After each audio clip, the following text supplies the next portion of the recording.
বাড়ি এসে কোমর বেঁধে কাজে লেগে পড়লাম। শীতের মধ্যেও সবসময় যেভাবে ঘরবাড়ি পরিষ্কার রাখি। হরে কৃষ্ণ বন্ধুরা, শুভ সকাল। আমি নদিয়া জেলার পাপিয়া। আমার এই ব্লগ চ্যানেলে সকল বন্ধুদের জানাই অনেক অনেক স্বাগত, অনেক অনেক ভালোবাসা। তোমরা সবাই কেমন আছো? আশা করছি তোমরা যে যেখানে আছো সবাই খুব ভালো আছো আর সুস্থ আছো। আমিও না বেশ ভালো আছি। আজকে হচ্ছে সোমবার, এখন সকাল 9টা বাজে। এখন থেকে তোমাদেরকে সাথে নিয়ে ব্লগটা শুরু করছি। আশা করছি ব্লগটা ভালো লাগবে। ঘুম থেকে উঠেই সমস্ত বাসি কাজ কমপ্লিট করে ফেলেছি, সেগুলো কিন্তু তোমাদেরকে আর শেয়ার করিনি। একেবারে স্নান করে পুজো দিতে বসেই ভিডিওটা শুরু করেছি। তবে যাই হোক বন্ধুরা, ভিডিওটা স্কিপ না করে সম্পূর্ণ ভিডিওটা দেখার অনুরোধ থাকলো। পুজো দেওয়া তো কমপ্লিট হয়ে গেল। তারপরে এই যে চলে এসেছি রান্নাঘরে। আর বাড়িতে এসেছি কালকে রাতে। তা দেখো, ঘরবাড়ি আগে পরিষ্কার করতে হবে, তারপরে কিন্তু কাজবাজ করতে হবে। আর এই যে রান্নাঘরটা আগে ভাবলাম পরিষ্কার করে নিই। তার জন্য দেখো গ্যাসের স্ল্যাবটার গ্যাসটা আগে মুছে নিচ্ছি, তারপরে কিন্তু আমার জন্য চা বসাবো। আর যেহেতু দুষ্টুর বাবা বাড়ি এসেছিল আর একটু রান্নাবান্না করেছিল, যাই হোক সিদ্ধ ভাত, তা দেখছি গ্যাসের উপরে কি অবস্থা করে রেখেছে। আর গ্যাসের স্ল্যাবটাও কিন্তু অবস্থা খুব খারাপ, চারিদিকে ভাত তরকারি সব পড়ে রয়েছে। তা সেইগুলোই পরিষ্কার করে নিলাম। আর রাতে কিছুটা মুছে নিয়েছিলাম, আর সকালবেলায় কিন্তু কিছুটা পরিষ্কার করে নিয়েছি। তারপরে ওই যে চা বসিয়ে দিয়েছিলাম, তার আগে তো গরম জল তুলে নিলাম আমার জন্যে, আর কটা থানকুনির পাতা খেয়ে নিলাম। যেহেতু এই বিয়েবাড়ি কয়েকদিন খুব অনিয়ম হয়েছে, একেতেই আমার গ্যাসের প্রবলেম আরও কিন্তু বেশি হয়েছে। এই যে মাথা যন্ত্রণা আর হচ্ছে অতিরিক্ত গ্যাস হয়ে গেছে, তার জন্যে কিন্তু সকালবেলায় থানকুনির পাতা আগে বাসি পেটে খেয়ে তারপরে গরম জলটা খেয়েছিলাম। তারপরে এই যে চা খেয়ে নিয়েছি। আর এই যে মেয়ে স্কুলে যাবে বলে এখন টিফিন বানিয়ে নিচ্ছি। ও বলল আজকে চাউমিন নিয়ে যাব, তা দেখো চাউমিনটাই বানিয়ে নিচ্ছি। আর ভেবেছিলাম আজকে স্কুলে পাঠাবো না, যেহেতু অনেক দিন স্কুল কামাই হয়ে গেছে, চিঠি লিখতে হবে পরে আবার, তার জন্য কিন্তু আজকে ওকে স্কুলে পাঠিয়ে দিলাম। তা দেখো টিফিনটা রেডি হয়ে গেছে, তারপরে কিন্তু দুষ্টুকে খাইয়ে স্কুলে পাঠিয়ে দিয়েছি। আর সেই ফাঁকে কিন্তু আমিও খেয়ে নিয়েছি। তারপরে এই যে এত জামা কাপড় সব নিয়ে যাওয়া হয়েছিল বিয়েবাড়িতে, ভাবলাম সেইগুলো একেবারে গুছিয়ে নিই, তারপরে কিন্তু ঘরটা পরিষ্কার করে নেব। আর জামা কাপড়গুলো কিন্তু মায়ের বাড়ি থেকে সব ধুয়ে তারপরে হচ্ছে যেগুলো রোদ্দুরে দিয়ে একেবারে কিন্তু বাড়িতে নিয়ে এসেছি। তা যখন ব্যাগটা আমাকে খালি করতেই হবে, তা ভাবলাম আজকেই খালি করে ফেলি। দুষ্টু যেহেতু স্কুলে চলে গেছে আর বাড়িতে তো কেউ নেই, ফাঁকা বাড়ি, দুষ্টুর বাবা চলে গেছে কাজে, আর বাবা তো সকালবেলায় টোটো নিয়ে বেরিয়ে গেছে। তার জন্যে কিন্তু আগে ব্যাগটাই খালি করে নিলাম। ব্যাগটা তো একটা ব্যাগ না, 3টে ব্যাগ খালি করতে হবে। তা দেখো আগে কিন্তু জামা কাপড়গুলো সব ভাঁজ করে নিচ্ছি, আমার শাড়িগুলো ভাঁজ করা ছিল বলে শাড়িগুলো আগে ঢুকিয়ে নিয়েছি। আর এই যে জামাগুলো সব রোদ্দুরে দিয়েছিলাম। আর ওই যে বললাম না, দুষ্টুর বাবা বাড়ি এসেছে আর হচ্ছে আবার গেছে বিয়ে বাড়িতে, তার জন্য কিন্তু জামাগুলো সব রয়ে গেছিলো। সেই জামাগুলো সকালবেলা একটু গরম করে নিলাম রোদ্দুরে দিয়ে, তারপরে এই যে ভাঁজ করে নিয়েছি সমস্ত জামা কাপড়ই। আর এই যে এখন সমস্তগুলোই কিন্তু আলমারিতে সুন্দর করে রেখে দিয়েছি। আর কি বলো তো, আমি কিন্তু অতটা ভালো গুছিয়ে রাখতে পারি না, যতটা পারি ততটাই কিন্তু তোমাদের সাথে শেয়ার করছি। আর এখন যেহেতু শীতকালে কিন্তু কোনো জায়গায় যেতে হলে অনেক জামা কাপড় লাগে, আর গরমকালে কিন্তু সেটা লাগে না। আর এই যে শীতকালে সব গরমের জামা কাপড়গুলো নিতে হয়, তার জন্যে কিন্তু ব্যাগ বেশি লেগে যায়। তবে দেখো নিচের থাকটা বেশ সুন্দর করে সাজিয়ে নিলাম, তারপরে যে উপরের থাকটাও তো সাজিয়ে নিয়েছিলাম, আগে শাড়িগুলো রেখে দিয়েছি, আর ওই যে লেহেঙ্গাটা আমার রেখে দিলাম। সুমি ব্লগ থেকে দিদিভাই বলেছে তোমাকে খুব সুন্দর লাগছে দেখতে। থ্যাংক ইউ দিদিভাই। তা দেখো জামা কাপড় কিন্তু সমস্তই কিন্তু আমার গোছানো হয়ে গেছে। আর এই যে এখন বাবার ঘরটা ভাবছি আজকে একটু গুছিয়ে নেব, যেহেতু এই কয়েকদিন বাড়ি ছিলাম না, ঘর বাড়ির অবস্থা যে কি করেছে, এসে আমার কান্না পেয়ে যাচ্ছে যে এগুলো আমাকে এখন গোছাতে হবে।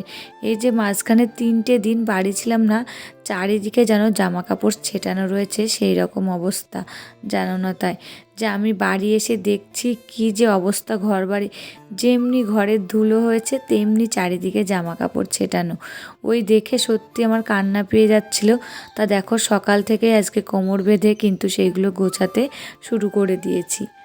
আর শিপ্রা সেন দিদিভাই বলেছে বিয়েবাড়ির ভিডিওটা খুব ভালো লাগলো। থ্যাংক ইউ তোমাকে দিদিভাই। আর দেখো গল্প করতে করতে খাটের স্ট্যান্ডটাও কিন্তু আমার মোছা হয়ে গেল। এবার এই যে গ্রিলগুলো ঝেড়ে নিচ্ছি।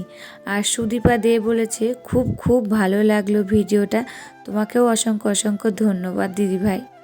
বন্ধুরা আমার গলার ভয়েসটা একটু ভাঙা ভাঙা লাগছে, ওই যে গলাটা আমার বসে গেছে বিয়ে বাড়িতে, যে প্লিজ তোমরা একটু মানিয়ে নিও। আর এদিকে দেখো তোমাদের সাথে গল্প করতে করতে আমার জানলাগুলো কিন্তু মোছা হয়ে গেল। চন্দনা ব্লগ থেকে দিদিভাই বলেছে খুব সুন্দর লাগলো বিয়েবাড়ির ভিডিওটা, তোমাকেও খুব সুন্দর লাগছে আর দুষ্টুকে খুব সুন্দর লাগছে। তা দেখো তোমাদের সাথে গল্প করতে করতে অনেকটা কাজই কিন্তু আমি আগিয়ে নিয়েছি। এদিকে বিছনার চাদরটাও কিন্তু তুলে নিয়েছি আর একটা কাঁচা ধোয়ার চাদর এখন পেতে দিচ্ছি। স্বপ্নক ফ্যামিলি থেকে বলেছে মামার ছেলের বিয়েতে খুব মজা করলে। হ্যাঁ দিদিভাই, মামার ছেলের বিয়েতে খুব মজা করেছি। আর হচ্ছে কি বলতো, তারই জন্যে গলাটা কিন্তু আমার বসে গেছে আর ভয়েস দিতে কিন্তু একটু খুব অসুবিধাই হচ্ছে আমার। আর বিছানার চাদরটা দেখো এবার সুন্দর করে টান টান করে পেতে নিয়েছি। তারপরে যে বিছানার উপরে দুটো বালিশ আর একটা ব্ল্যাঙ্কেট থাকে সেটাও কিন্তু সাজিয়ে নিয়েছি। সেটা আর ক্যামেরা বন্দি করিনি, যেহেতু ভিডিওটা অনেকটাই বড় হয়ে গেছে আর ওই যে বড় হয়ে যাচ্ছিল তার জন্যেই কিন্তু। তারপরে বাবা যে বালিশটা মাথায় দেয় সেই বালিশে কিন্তু একটা কভার লাগিয়ে নিলাম। আর এই যে এখন সুন্দর করে দেখো গুছিয়ে নিয়েছি আর দেখতে বেশ কিন্তু সুন্দর লাগছে। আর সোমা বোস বলেছে বিয়েবাড়ির অনুষ্ঠান খুব ভালো লাগলো, তোমাকেও অসংখ্য অসংখ্য ধন্যবাদ দিদিভাই। তবে যাই হোক বন্ধুরা, দেখো বাবার ঘরটা কিন্তু সুন্দর করে গুছিয়ে নিয়েছি, তারপরে কিন্তু সমস্ত ঘরগুলোই ঝাড় দিয়ে নিচ্ছে এখন। আর কাজগুলো কিন্তু খুব তাড়াতাড়ি করে নিয়েছি, যেহেতু বাড়িতে কেউ ছিল না তার জন্য কিন্তু সমস্ত কাজই তাড়াতাড়ি করে নিয়েছি। আর একটা রুমই তোমাদের সাথে শেয়ার করলাম, দুটো রুম শেয়ার করলাম না, যেহেতু ভিডিওটা অনেকটাই বড় হয়ে যায়। আর এই যে ক্যামেরাটা বারবার সরাতে নড়াতে হয়, তাতে কিন্তু অনেকটা টাইম লেগে যায়, তার জন্য কিন্তু দুটো রুম শেয়ার করিনি তোমাদের সাথে, একটা রুমই শেয়ার করেছি। আর দেখো গল্প করতে করতে সমস্ত ঘরগুলো কিন্তু ঝাড় দেওয়া হয়ে গেছে। তারপর এই যে এখন সবজি বানাতে চলে এসেছি দুপুরে রান্নার জন্যে। আর এই যে সবজি বানাতে বানাতে আরও কিছু প্রিয় বন্ধুদের নামগুলো নিয়ে নিচ্ছি। হ্যাপি হ্যাপি মন daily blog, Sharmin lifestyle, Madhushree Manna, Gautam Das, সকল বন্ধুদের জানাই অসংখ্য অসংখ্য ধন্যবাদ আর ভালোবাসা। এইভাবে তোমরা আমার পাশে থেকো আর আমাকে প্রচুর প্রচুর ভালোবাসা দিও। তা আজকে রান্না করব মটরের শাক, তার জন্য কিন্তু বেগুন কেটে নিয়েছি। আর এই যে বেগুন ভাজবো বলে বেগুনটাও কিন্তু কেটে নিয়েছি। আর করব টমেটো দিয়ে ডাল। তা দেখো ওদিকে সমস্ত সবজি কাটা হয়ে গেছে, এখন এই যে রান্নায় চলে এসেছি। আগে বেগুনগুলো ভেজে নিচ্ছি আর বেগুনগুলো কিন্তু সব একবারেই দিয়ে দিয়েছি। আর দেখো বেগুনগুলো কিন্তু ভাজা হয়ে গেছে আর এই যে এখন বেগুনগুলো তুলে নিচ্ছি। আর কি বলতো, দুষ্টুর জন্য আজকে আর আলু ভাজবো না, মা যেহেতু কালকে মাংস পাঠিয়েছিল সেই মাংসটা রয়েছে ফ্রিজে এখনও, ভাবছি ও আসলে সেই মাংসটাই কিন্তু গরম করে দেবো, ওটা দিয়ে ওর দুপুরে খাওয়া হয়ে যাবে। তা দেখো বেগুন ভাজাগুলো তুলে নিয়েছি আর বেগুন ভাজার তেলেই এই যে মটরের শাকটা বসিয়ে দিয়েছি, বেগুন আর হচ্ছে কাঁচা লঙ্কা ফোড়ন দিয়ে। আর কোনো কিছু কিন্তু ফোড়ন দিইনি, মটরের শাক কিন্তু আমি এরকমভাবেই রান্না করি। আর একটু বড়ি ভাঙা দিই, কিন্তু বড়ি ভাঙা দেওয়ার কথা আমার মনে ছিল না, তার জন্য কিন্তু আর বড়ি ভাঙা দিইনি ওর ভিতরে। তা দেখো মটরের শাকটাও কিন্তু রান্না হয়ে গেছে আর এখন এই যে টমেটো দিয়ে ডাল করলেই রান্না কিন্তু আমার কমপ্লিট হয়ে যাবে। আর ডালটা দেখো সোমবারে দেওয়া কিন্তু হয়ে গেছে। আর ডালটা ফুটতে ফুটতে আর এই যে প্রেশার কুকারটা আর হচ্ছে গ্যাস বার্নারটা আর একটা প্লেট ছিল সেটাই কিন্তু এখন মেজে ধুয়ে নেব। আর প্রেশার কুকার আর হচ্ছে কি বলতো কড়াই একসঙ্গে থাকলে মাজা যায় না, তার জন্য কিন্তু আগে প্রেশার কুকারটা মেজে নিচ্ছি। আর এক দিন যখন অনেক বাসন হয়ে যায় তখন কিন্তু আমাকে একটু কষ্ট করে মাজতে হয়। তা ভাবলাম আজকে ডালটা ফুটতে ফুটতে আমার প্রেশার কুকারটা কিন্তু মাজা হয়ে যাবে। তা দেখো প্রেশার কুকারটা মাজা ধোয়া কিন্তু সমস্ত হয়ে গেল। আর এদিকে দেখো ডালটাও কিন্তু ফুটে উঠেছে, সামান্য একটু চিনি দিয়ে ডালটা কিন্তু নামিয়ে নিয়েছি। ভাতটা কিন্তু একটু পরে বসাবো, যেহেতু এখনও কেউ বাড়ি আসেনি, ওরা বাড়ি আসার আগে ভাতটা বসিয়ে দেবো, তাহলে কিন্তু একটু গরম থাকে ভাত। আর হচ্ছে এই ঠান্ডার সময় গরম ভাত না খেলে না যেন ভালো লাগে না, আর ঠান্ডা ভাত কী বলো তো খাওয়া যায় না, তার জন্য কিন্তু ভাতটা একটু লাস্টে বসাবো। আর এদিকে দেখো সমস্ত রান্না কিন্তু আমার কমপ্লিট হয়ে গেছে, এখন এই যে গ্যাস ওভেনটা মুছে নিচ্ছি। গ্যাস ওভেনটা তো মোছা হয়ে গেল, আর একটা কড়াই ছিল আর একটা গ্যাস বার্নার ছিল, খুন্তি ছিল, সেটাই কিন্তু এখন ধুয়ে নিলাম। তারপরে এই যে বেসিনটা এখন একটু সুন্দর করে মেজে নেব। যেহেতু কি বলো তো, এই কয়দিন বাড়ি ছিলাম না, এত পরিমাণে আয়রন জমেছে, মানে ওই আমাদের কলের জলে খুব আয়রন, সেটাই কিন্তু বেসিনের গায়ে ফুটকা ফুটকা হয়ে লেগে রয়েছে।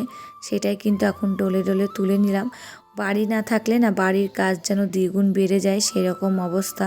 তার জন্যে কিন্তু সকাল থেকে কোমর বেঁধে একদম কাজে লেগে পড়েছি ঘরবাড়িগুলো পরিষ্কার রাখার জন্যে। আর এই শীতেও কিন্তু আমি সবসময় চেষ্টা করি আমার ঘরবাড়ি যেন পরিষ্কার পরিচ্ছন্ন থাকে। বেসিনটা তো পরিষ্কার হয়ে গেল, এখন এই যে রান্নাঘরটা মুছে নিচ্ছি। রান্নাঘরটা মুছলেই কিন্তু সমস্ত কাজ আমার কমপ্লিট হয়ে যাবে। তবে যাই হোক বন্ধুরা, আজকের মতন ভিডিওটা এখানে শেষ করব। আবার দেখা হবে নতুন একটি ভিডিওর সাথে। ততক্ষণে তোমরা ভালো থাকবে, সুস্থ থাকবে আর সাবধানে থাকবে, পরিবারের সকলকে ভালো রাখবে। আর ভিডিওটি ভালো লাগলে প্লিজ একটা লাইক, কমেন্ট, শেয়ার ও সাবস্ক্রাইব করে আমার পাশে থাকবে।